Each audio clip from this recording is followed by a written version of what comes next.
بدأنا ننشئ مدارس فنية صناعية متخصصة بحيث تنتج يتخرج منها الخريج الذي يجد فرصة العمل بتاعته موجودة. إذا الاتجاه الحالي في الدولة هو ان انا اطلع منتج مطلوب في سوق العمل. ده جميل، فده تخطيط كويس قوي، وده بدأ الاتجاه فيه. ومدارس مبارك كل الصناعية، ربط التعليم الفني بحاجة المجتمع وبحاجة السوق وبحاجة المجتمع العربي. شيء جميل، ولكن انا يعني هتكلم معاكم في جزئية الان، والكل ملاحظ، كل المواطنين في كل مكان في مصر هنا على مستوى الجمهورية، مسألة الوقت الانتخابات، ان احنا بنسمع في الانتخابات الاخيرة واللي قبلها واللي قبلها، بنسمع، يعني اعذروني في اللي هقوله، احنا طبعا احنا بنتكلمش على كل النواب بالتأكيد، ولكن احنا بنتكلم على البعض منهم في مسألة ان انا بقوم جاي قبل الانتخابات مثلا النائب وانا بتكلم بلسان الناس، فاعذروني في اي كلمه انا ممكن يبقى قد تعتبر قد تكون كلمه، يعني ممكن نقول قد تكون كلمه جارحه، ولكن هو ده لسان حال الناس. ولكن انا عايز اقول ان احنا ممكن بنقول ان نواب كتيره جدا احنا مش بنشوفهم، مش موجودين معنا في الدايره، مش موجودين مع الناس، وقبل الانتخابات بشهر ولا 2 ولا 3 الاقيه بقى موجود، الاقيه بقى موجود في كل الافراح، وبقى موجود في كل المياتم، وبقى موجود في كل اي حاجه، واروح اودي نقطه واجيب وما اعرفش ايه واصرف واجيب عمرات اوديها، اطلع عمره للناس واقوم جاي. انا يعني اسميها كده بالمعنى العام اللي احنا بنقوله في الصحافه، الرشاوى الانتخابيه. عظيم جدا. بعد هذا الاتصال. طيب السلام عليكم. وعليكم السلام ورحمة الله وبركاته. أهلا وسهلا. أهلا بحضرتك. ربنا يبارك في حضرتك وبرامجك الناجحة، نشكرك عليها. شكرا جزيلا لك. حي ضيوفك الكرام. شكرا جزيلا. احنا بس يعني عايزين نقول لأهلنا النواب، بصوا للشعب، شوف الشعب بياكل ايه، بيشرب ايه، شوف آلامه في المستشفيات، شوف يعني ازاي بيجيب أكله وشربه، يعني جميل، بيجيبها بصعوبة، بيفحفر في الصخر عشان يجي يعرف يأكل أولاده ويشربهم ويعيشهم حياة كويسة. بص لأمن شبابنا، احنا في الشارع شبابنا ضايع بين، معلش انا اسف، في المخدرات، في البانجو. صحيح واقع. معلش انتوا فين؟ انتوا فين؟ امشوا في الشوارع وشوف ايه اللي بيحصل في الشوارع، خش المستشفى وشوف ايه اللي بيحصل فيه. جميل يا استاذ احمد، سؤال جميل، كلام جميل وكلام واقعي، وهتكلم مع معالي النائب مباشرة. تمام، ربنا يكرمك يا استاذ احمد، شكرا جزيلا، الله يكرمك. كلام واقعي. قبل ما ادخل في مسألة الرشاوى الانتخابية عايز حضرتك ترد عليه، هو بيتكلم في واقع.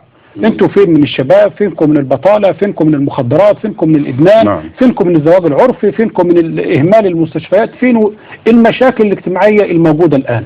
انتوا فين؟ طبعا بنحيي الاستاذ احمد على مداخلته، وهو طبعا ده كلام واقعي. وطبعا ده احنا بنعيشه معايشة كاملة، احنا طبعا جزء من لا يتجزأ من الشعب، ونمثل الشعب وبنعبر عن آلامه وعن طموحاته وعن اوجاعه. طبعا ده واجبنا بالنسبة للشعب اللي شرفنا بالنيابة عنه في مجلس الشعب وفي مجلس التشريع. فيما يختص بتكاليف المعيشة، طلبنا مرارا وتكرارا من الحكومة لابد أن ترتفع الدخول باستمرار بقدر ارتفاع الأسعار، يعني الأجور والمرتبات لابد أن تتزايد بنسبة ارتفاع الأسعار. ما تجيش النهاردة تدينا 10% علاوة واجد الأسعار بقى تزايد 15%، يبقى أنا نقصت من لحم الحي 5%، ده كان ما حدش يرضاه. زيادة المعاشات، النهارده الرجل الذي وصل الى سن التقاعد عن المعاش عليه التزامات، امراض بتهاجمه، محتاج رعاية صحية، عنده بنات عاوزة تتجوز، عنده ولاد ايضا عاوزين يتجوزهم، لابد ان يرتفع المعاش بتاعه بقدر هذه الهموم وبقدر هذه الارتفاعات المتتالية. دي مسألة اساسية. اكثر من هذا في حاجة كنا نتكلم مع الحكومة باستمرار، احنا من الدول المستوردة للغذاء، يعني مثلا بنستورد 50% قمح، 70% فول، 80% عدس، 90% زيوت طعام. الاسعار العالمية في مثلا كان من سنتين كنا بنستورد طن القمح ب $500، النهارده اصبح النهارده ب $200. فالسؤال المطروح النهارده، هل انخفضت اسعار القمح والدقيق وتم تحسين رغيف العيش بهذا القدر؟ اين انت يا وزاره التموين؟ نتكلم هذا الكلام من خلال طلبات احاط، من خلال استجوابات، من خلال مناقشات والنتيجه مستمره. ايه؟ يعني حضرتك بتتكلم وغيرك بيتكلم، النتيجه ايه؟ ما هو انا اللي يهمني المردود يعود على المواطن. شوف يا استاذ ملهم، والكلام طبعا للساده المشاهدين الكرام، انا رجل فلاح. تمام. وعندنا مثل فلاح بيقول ونفخر بذلك. الجاي على الودان امر من السحر. أيوة. انا لما امسك النهارده دماغ واحد ودن واحد بعمل له غسل مخ.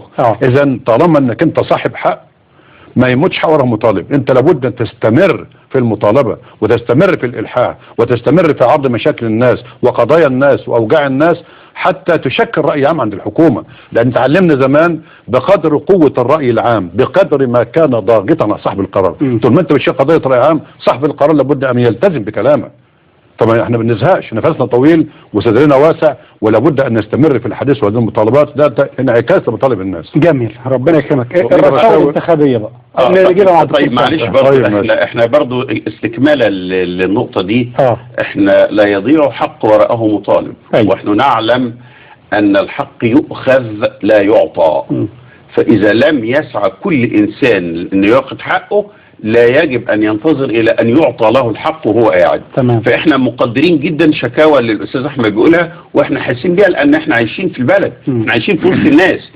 احنا عارفين ان الخدمات الصحيه اتحسنت جزئيا وبقت في وحدات صحيه كويسه شويه ونظيفه، بقت في مستشفيات مركزيه كويسه، لكن هل هذا يحقق طموح الشعب المصري لتقديم خدمه صحيه تليق بالمواطن المصري؟ الاجابه لا. الاجابه لا. تحسنت الابنيه التعليميه وبقى عندنا في الريف دلوقتي مدارس 4 ادوار و5 ادوار وفيها اناره وفيها تخت وفيها ده تحسن، لكن هل هذا التحسن يناسب طموح المواطن المصري ويتناسب مع امل المواطن المصري؟ بنقول لا. هل ظروف المدارس هي دي الظروف اللي احنا عاوزينها علشان ابننا يتعلم التعليم الكويس ويتخرج التخريج كويس؟ بنقول لا.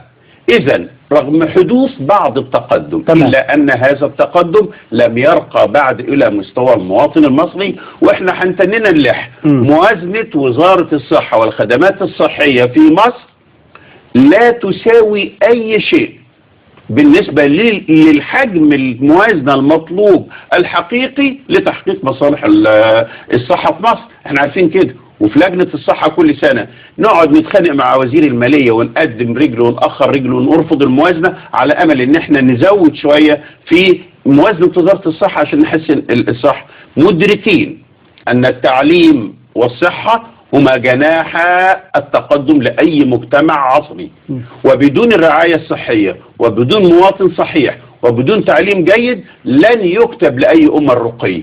ولذلك احنا بنطالب في كل اللجان وبنرفض الموازنة وبنرجعها وبنرفضها وبنرجعها عشان نزودها، ولكن لسه بنقول ان الموازنة المقدمة من الحكومة للخدمات الصحية والخدمات التعليمية في مصر أقل بكثير مما هو مطلوب، وهنتننا نطالب ونطالب ونطالب ونقول إلى أن نصل إلى المستوى اللي يحقق طموح الجماهير في الخدمات جميل.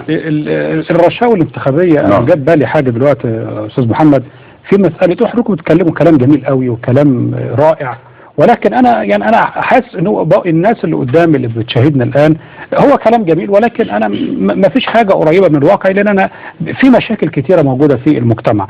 احنا للاسف بنيجي نشوف كتير على شاشات التلفزيون لما بنيجي نسمع ان في مشروع مقدم من النائب فلاني او المشروع اللي مقدم من الحكومه من اجل الموافقه عليه، بنسمع ممكن يكون المشروع ده فيه مخالفات كتيره او فيه سلبيات كتيره او فيه ثغرات كثيره، ولكن احنا بنلاقي ان كله موافقه. نعم. كله موافقة. ايه المشكلة ده عند مين؟ المشكلة دي اساسا بتتلخص في النائب نفسه. اللي هو المشرع. النواب اللي بيشكلوا في مجموعهم المجلس التشريعي.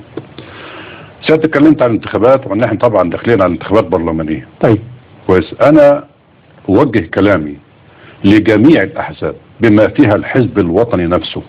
لابد ان ينتقي المرشح، لابد ان يكون مرشح على مستوى من الفهم السياسي. تعال نشوف الشروط يكون له من نعم. اتفضل. السلام عليكم. وعليكم السلام ورحمه الله وبركاته. استاذ وليد اهلا بيك. لو سمحت حضرتك ممكن ليا مداخله مع ارحب الاول بضيوف حضرتك وبحضرتك واحنا بنرحب بالقناه وكل القائمين عليها اهلا بيك. الله يكرمك. ويوسع عليك. عندي مداخلة بس للسادة الأعضاء. احنا في أمس الحاجة ليهم في الظروف اللي احنا فيها وفي الوقت اللي احنا فيها. في